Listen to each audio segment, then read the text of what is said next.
Sri R.S.Harishenoy, the administrator of Kochi Tirumala Devar, was medium built and looked simple in his dressing but was unique in his outlook despite having only a moderate knowledge in English. A taskmaster and a strict disciplinarian, he loved the community and worked for its all-round development at all times. He was generation ahead of others in the community when it came for his well-being. He always saw the long-term perspectives and objectives of the work that he undertook. He starting Tirumala Devar High School as an English medium co-education school in 1887 AD and later a separate school for the girls were shining examples of his long-term planning. It was at that time girls' education was unheard of in Kerala. Again, his representation to the King of Kochi to upgrade the T.D. High School as first grade college in 2 phases was a standing testimonial of his long-term vision for the community. It is a different thing that the king, though highly pleased with it, did not approve it, fearing that it might jeopardize the prospects of the Maharaja's College that he had started in 1875 AD at Ernakulam.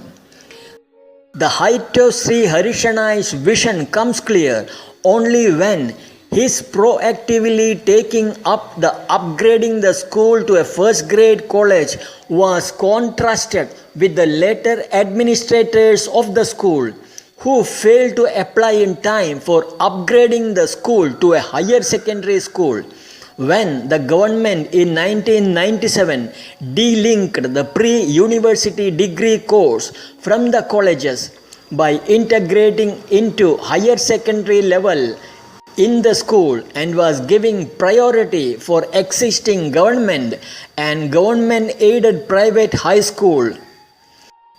Thanks to the sloppy move from the management, T.D. High School, the first school ever started in the West Kochi, was deprived of the upgradation even as schools mushroomed overnight in the neighborhood could get it. This stand true for the T.D. Girls High School, started again by Sri R.S.Harishenoy as part of the temple's community social welfare scheme, which unfortunately was handed over to the government on a platter with its building and the land worth of crores of rupees now under some petty excuse. All this can be viewed with shock and disbelief as proof of mismanagement of the institutions and resources of the Kochi Tirumala Devar. Sri Harishenoy's deep desire to have the best for the community made him spend hours discussing with the right persons on all aspects of the work that he wanted to undertake. He personally went around the places to study more about the design, procurement of the right materials, craftsmen, etc. His spending hours on the work sites to oversee the works getting executed as per the plans went a long way in getting to the community the best in the country. The grand, expansive and beautiful temple with equally majestic outer agrashalas, that is the outer boundaries cum storerooms that have copper outer covers, huge temple bells, perhaps the biggest in the Asia, the majestic temple tank with an equally beautiful Kulamandapam on the northeastern corner, etc., would remain as the standing testimonials of what Sri R.S. Harishenoy stood for when it comes to planning for the community and its welfare on a long-term basis.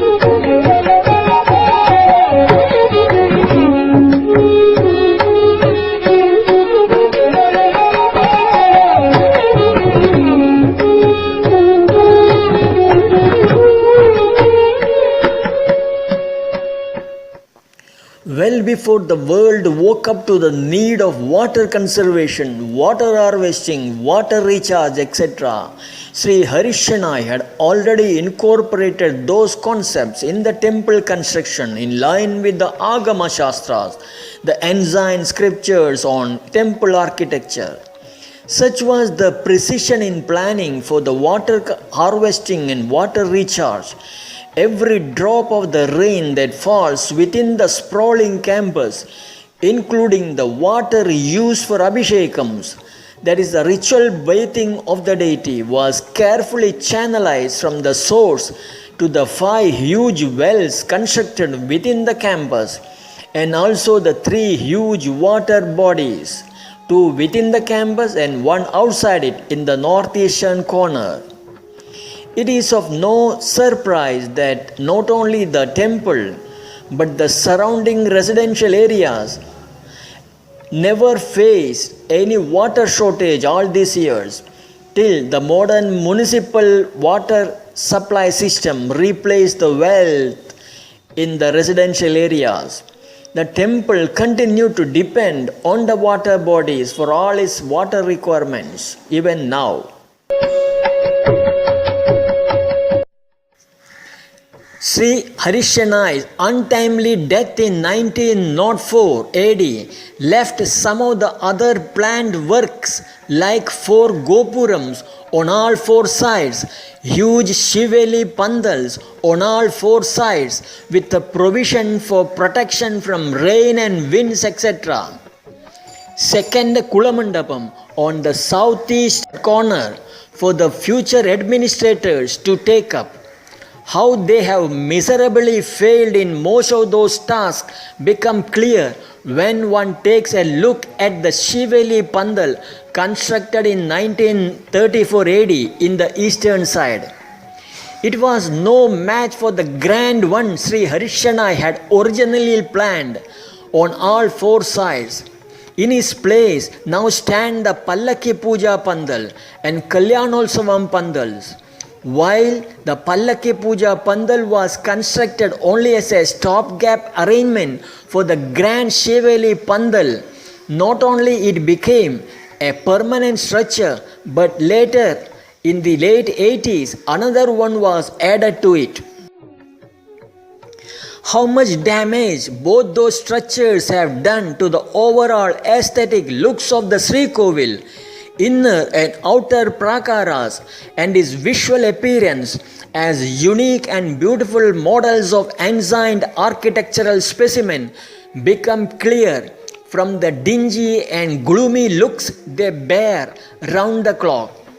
As if not content with doing such a grave damage, the later administrators went a step ahead and constructed a huge shed in between the beautiful Mahalakshmi Kovil and the Yajnashala, concrete structures in between the beautiful Upakovils of Hanuman and Garuda, around Vrindavan, in front of the Yakshipidam, and around the Amla and Semi trees.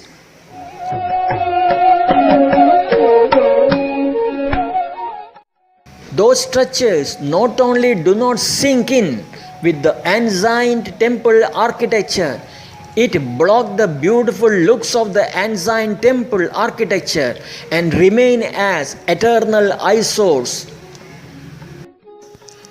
Those unplanned structures were bad examples of how something should not have been constructed at all inside an ancient temple. This was when the temple construction was recommended by the Shastras not only as a place for darshan of the deity, but that can as well synchronize and synthesize the 5 elements of the mother nature: Kham, Vayu, Jyoti, Apa, Prithivi, that is space, wind, fire, water and earth, to effortlessly create an expansion of the mind, filling it with the positive energy as an add-on benefit to the devotees visiting it. It is therefore obvious the later on construction smacks knowledge of the Agama Shastras and were taken up perhaps with an eye on its short-term utility value, like a place to sit comfortably for the Samaradhana held once in a blue moon or is low cost. Perhaps the temptation of the devotees to indulge in incessant talks on anything and everything, even while inside the temple, has its root to those negative energy emitting structures all around the Sri Kovil and the Upakovils in the temple. That being the present situation, in the ancient time, the community leaders had ensured that the best available materials and artisans from distant places for wood and granite works were only used to ensure top standard. Even as on one side the construction works were going on, the community leaders constituted a separate small group of men and women with a special mission of preparing a blueprint of foolproof action plan to bring back the deity of Tirumala Devar to Kochi at the earliest.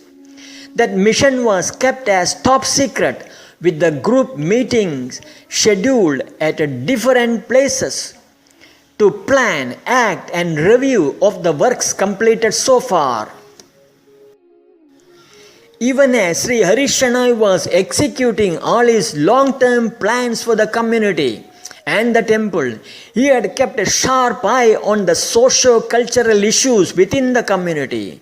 He is bringing back over a dozens of misguided GSB teenagers on the verge of getting converted into Islam, counseling them against any such future misadventure and handing out token physical punishment for the grave mistake they would have committed.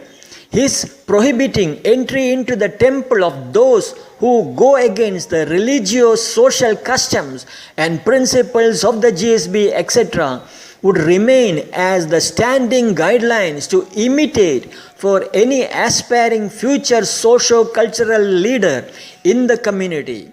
How much does the GSB samaj misses such a towering personality like Sri R.S.Harishenoy becomes clear for anyone with discerning eyes on the happenings now within the temple and the samaj.